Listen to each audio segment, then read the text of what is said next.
The Last Voyage of the Demeter comes to you from the director of this gem from a few years back, Scary Stories to Tell in the Dark.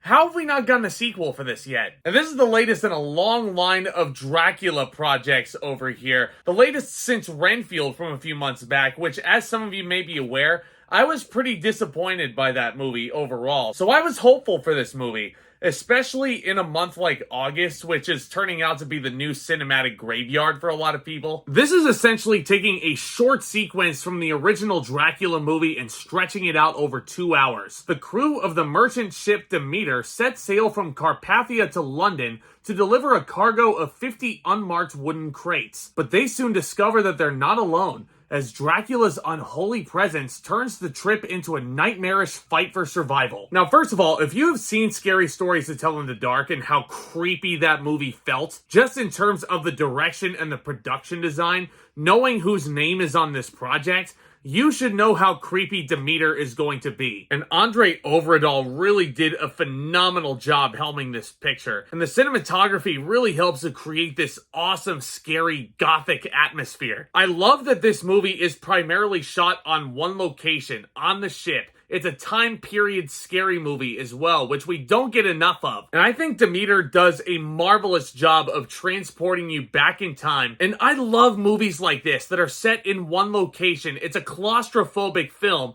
Dracula is on board this ship, sitting in the shadows, and he's picking off these crew members one by one. And it's a very unsettling feeling that director André Øvredal gives you when he puts you on this ship, and he doesn't really take you off until the ship eventually comes to a halt. And I think it's really creative what they do aboard this ship, and everything that the director and the DP do here really helps to set the mood. The music by Bear McCreary, who also composed the music for The Walking Dead, such great music for a scary movie. I love the cast here. Corey Hawkins is our starring vehicle, and he does really well. I think he's a super underrated performer. Loved him in The Heights. Also had a smaller role in the later seasons of The Walking Dead, and he was super charming there. Liam Cunningham gets so much interesting character work, especially towards the second half of this film. You have David Dastmalchian in here giving a really interesting performance with a super thick accent. And you also have the gal from The Nightingale. I can never pronounce her name, and I feel so bad for it. She was really, really great in here. But her character has left me with a lot of questions about her.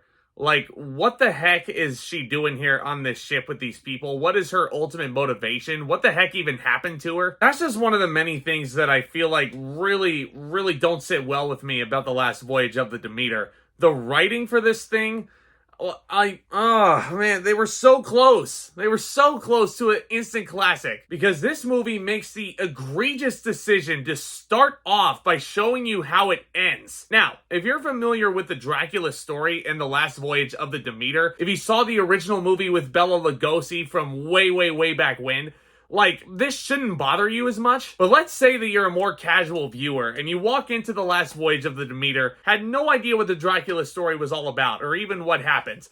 What would happen if you walked into this and you saw how the movie ended, and then you had to sit through another 2 hours just to show you how they got there? Even as someone who knows the Dracula story, this decision eliminated all the drama from this film. And I was sitting there just thinking, oh my god, why should I care about any of these characters if they're all gonna get picked off? And the movie tells me that every single one of them is gonna get picked off. Dracula's gonna gobble them up and eat their blood. It's just so baffling because the director just gives you such an amazing setup. It's a claustrophobic thriller. You're aboard this ship. There's no way out, figuratively, with this creature of the night, which I'll get to. And the final edit shows you how this whole sequence of events ends first before you actually see the goodness. It's so frustrating to think about that. Which, speaking of, let's talk about this Dracula design. He looks like a big, gigantic creature of the night, and I don't really know how to feel about it. Like, yes, this should absolutely be a vampire creature that lurks in the shadows. Love the eyes that they give this thing. But this is supposed to be this posh human vampire hybrid, right? Instead, it looks more like a gargoyle that you'd find on a castle. And I just don't think it really holds true to what Dracula is supposed to be as a character.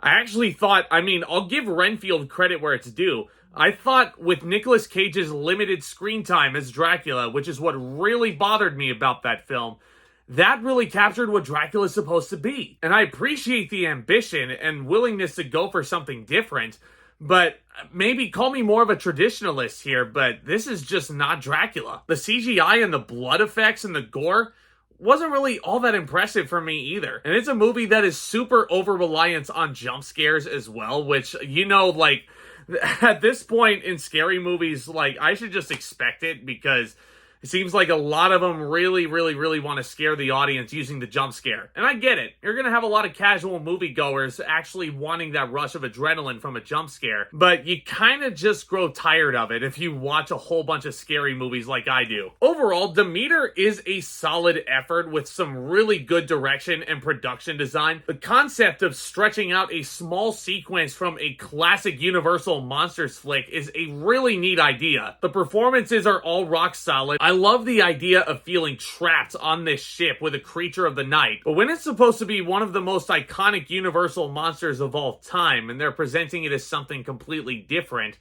it kind of takes you out of it. Well, not to mention the egregious writing and editing choice to show you the end at the very beginning. I don't know, guys. Some of you might love this movie, but I don't ever see myself watching this again. I'm glad I gave it a shot, but do I think this is the strongest Dracula property that we've gotten up to this point? Far from it. I'm going to give The Last Voyage of the Demeter a C+.